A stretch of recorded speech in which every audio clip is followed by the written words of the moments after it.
Here we have a 2025 Toyota Highlander Hybrid. This one comes in the XLE trim level with all-wheel drive. Now the powertrain consists of a 2.5 liter naturally aspirated 4-cylinder engine mated with electric motors that goes through a continuously variable transmission. And this is the windshield pearl paint, and then we have black soft text interior. To the front end here, LED headlamps along with the LED fog lights. And I love the look of the new Highlanders. Ever since these came out in 2020, they've just done a really good job. And this hybrid XLE, just the gloss black grille there, the aluminum trim, it's just a nice finish. Down here to the wheels, these are gonna be 18-inch alloy, like those as well. Now we get passive keyless entry on the front doors. Door handle there, power mirror controls, power door locks, rear window locks, one-touch up and down windows on all 4 doors. We do get blind spot monitors in the side mirrors. Bottle holder there, auto high beams, lift gate, gas cap release, hood release. Have a little storage tray if you ever want to use that. And then we get a manual tilt as well as telescoping steering wheel. But here's the power driver's seat, 2-way power lumbar support. And a good looking seat in my opinion. But a huge thanks to Chevrolet Buick GMC of Murfreesboro for allowing me to review this Highlander Hybrid today. I'll leave a link below in the description. If you're looking to find the best price on one of these closer to home, click that second link down below. It takes just a minute to fill out your information, and I'll make sure the local dealers are fighting to get you the best price on this or whatever new vehicle you might be interested in. But I have the seat up front adjusted for someone of my size, being 6'3" with longer legs, my driving position. Sitting behind myself, knees aren't touching the back of the seat.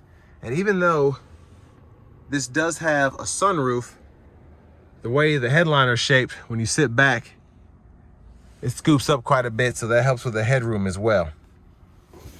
Seat back pockets on both sides. We have our rear AC controls here, and then down below, you get a USB-C, 2 USB-C charge ports, excuse me. And this middle seat folds down. Bottle holders are there. There are the lights. Now the interior hasn't been touched in a few years. That's why these lights are still yellow back here. But not really a big deal. Grab handle, strong enough to hang a shirt and a pair of pants. That is one of the strongest hooks I've felt on something that's not a truck. So that's pretty impressive. Well, let's go ahead and make our way towards the back. Child locks, lock, unlock here. And there's the gas cap. And there's a look at the back end there. Not full LED taillights, but I still like the overall look of the back end on these. And if you're curious, that's how you can tell if it's a hybrid, usually. But there we have the space behind the third row. Now with this one having a bench seat in the second row, up to 8 passengers can fit here. And it's pretty easy to kind of configure this the way you want to. You can lean these back, fold them flat. And then you have the top tethers on the back of every seat in the middle. And then you have one in the center here on the third row. But bottle holders on both sides.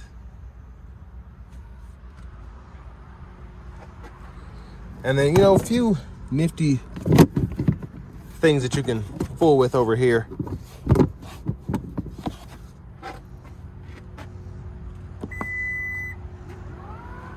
But a quick look underneath. There's the exhaust and the spare. And as we come around to the rear passenger side, pull that to get to the third row. Pretty easy to do. And then you also have the option to move the seat back there, and then you can fold the seat by pulling it and then hitting that. So it's kind of weird, but once you get used to it, it makes sense. But I like those seats because with the bench seat in the second row, there's just a lot that you can do, whether you're just trying to slide it forward, tilt it forward to get to the third row, adjust it for the passengers, whatever. But power front passenger seat, lockable glove compartment here with the owner's manuals. You have a top tray here as well. And I like the material they use for that. And as we come around to the front end once again, just a quick look in the engine bay. But again, 2.5 liter naturally aspirated 4-cylinder. It's made it to a few electric motors.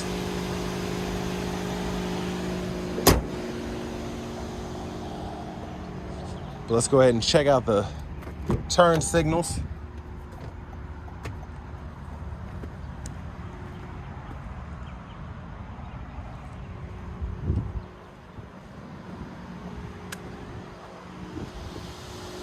So incandescent bulbs, and then you have the LED on the side mirrors. So let's hop in the driver's seat.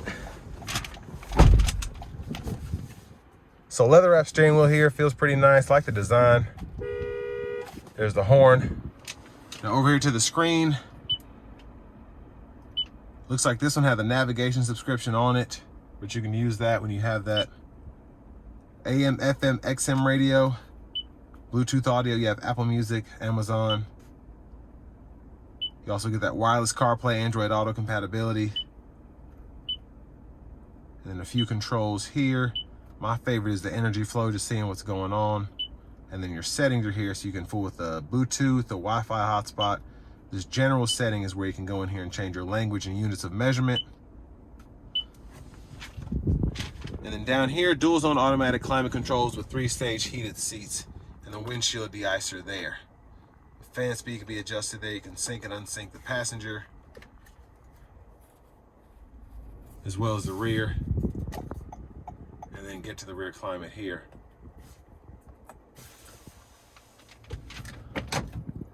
Backup cameras there. Volume knob on the side here. You can click that to turn the audio off. But down here, wireless charging pad. You get a USB-A port to go through the radio if you want to use CarPlay, Android Auto that way. 2 USB-C charge ports, and then you do get a 12-volt, 120-watt right there. Little storage tray for your phone while it's plugged in here as well. Or for the shifter, hit the brake, pull on the lever, reverse, neutral, drive. And then you can come over here to the sport mode, and you can get those simulated shifts, and it'll show you where you are in the CVT in the bottom of the digital part of the gauge cluster. Bottle holders are here, and then 3 drive modes: Eco, Normal, Sport. So you can see that when you're changing it on the gauge cluster, and then you have a, kind of tells you what to do here. Electronic parking brake, pull up to engage, hit the brake, press down to disengage, automatic brake hold, traction control toggle, EV mode, and then you have the trail mode. So kind of messes with the traction of the tires with that all-wheel drive when you need it. And then your center console cubby space, you have a removable tray in here, 12-volt down there. Garage door transmitter right there. Sunglasses holder. And then if you just want to keep an eye on everybody in the back, there you have it there. And then we have the lights for the front. Now I do like that these seem more premium than in the back. And then with the sunroof, you can either tilt or slide it. So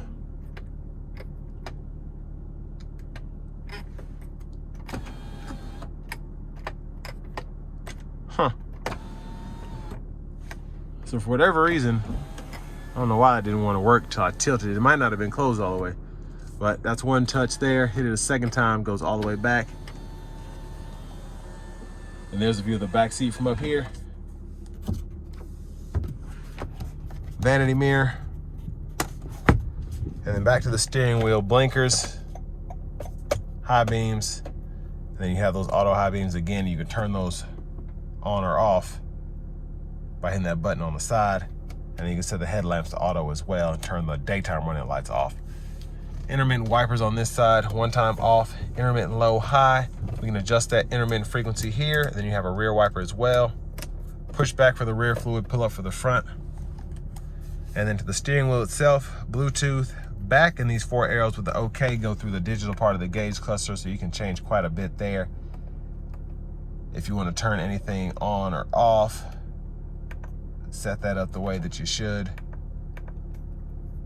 And then we have the volume controls, voice recognition. And then on this side, cruise control, gap adjust for the radar cruise, and then you have the lane centering, adjust the speed, cancel, track list, radio station presets, and your audio sources can be going through here.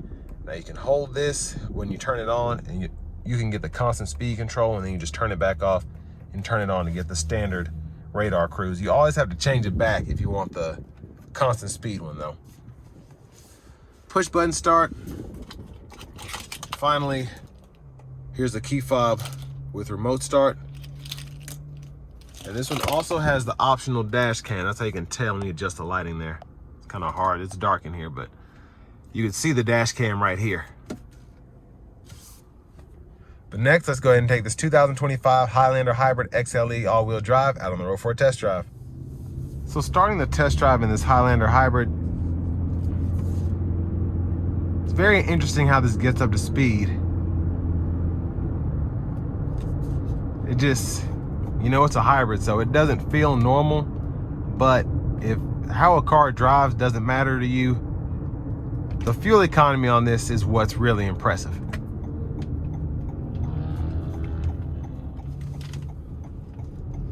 Now when you're braking, a lot of the times it'll go into that EV mode. So the regen, the engine will cut off, all of that. So it's pretty neat. But I'm gonna put it into the sport mode after having it in normal. And I'm gonna floor it coming down the interstate since this one has some miles on it.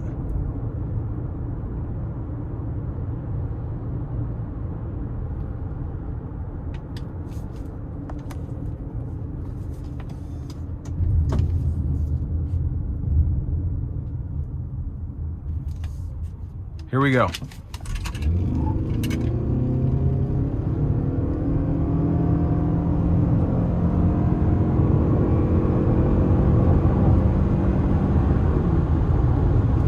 So not bad at all. Doesn't necessarily feel right, but that's kind of one of the pluses of having a CVT. The power is actually relatively good.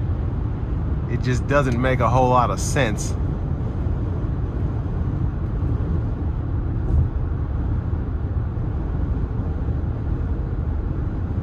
I'm gonna slow down just a tad to pass this police car. I don't want any smoke.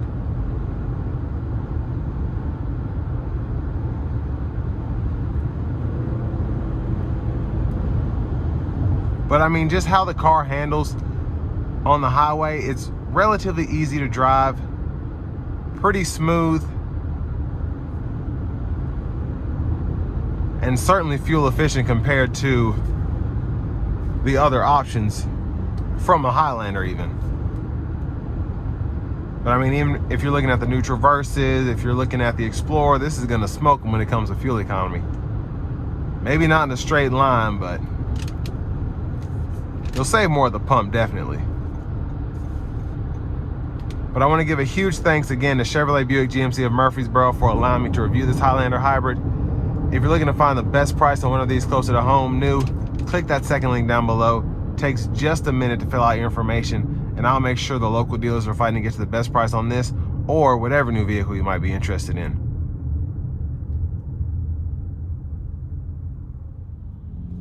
Now specifically from a stop, when you get up and go in here, you feel that instant torque from the electric motors, and it's not overly powerful, but it's still, like, I've been in the EV mode the whole time here, and the engine just cut on. This is in sport too, so this is just a really interesting vehicle to drive. I'm gonna put it in the eco mode and see how long I can drive it this way.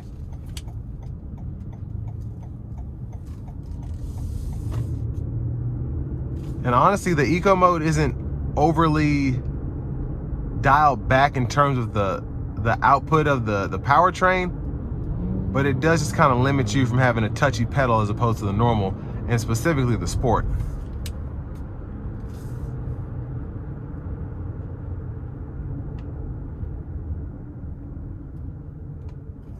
But a lot of stop and go traffic in the city and a light pedal coming out of a stop is what gets you that upper 30s when it comes to fuel economy. But even if I'm getting 30, I'll be happy. I mean, this is just, it's a very nice SUV. And I say that to say the screen is nice, the buttons are nice, nothing is overly techy. Visibility's fantastic. Blind spot monitor is nice to have. And then even the rear view here in this rear view mirror, even though the back glass is kind of slanted, relatively wide opening to see what's behind me. And I just like how this thing's been designed.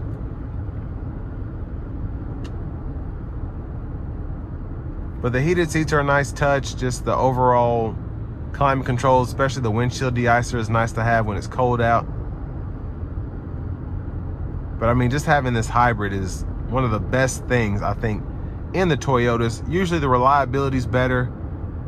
You get that better fuel efficiency, better fuel economy. But also, Toyota's hybrids just drive really nicely, in my opinion. Every Toyota hybrid I've been in, I've really appreciated the driving experience.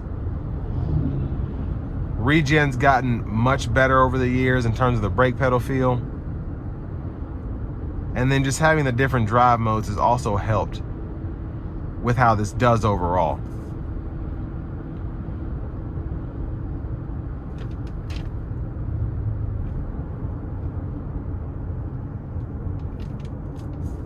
But I think a good vehicle for the money, and I mean even brand new, paying sticker, if you plan on keeping this for a long time, don't think you'll be disappointed. But with all that being said, this will bring me to the end of my review of this 2025 Toyota Highlander Hybrid.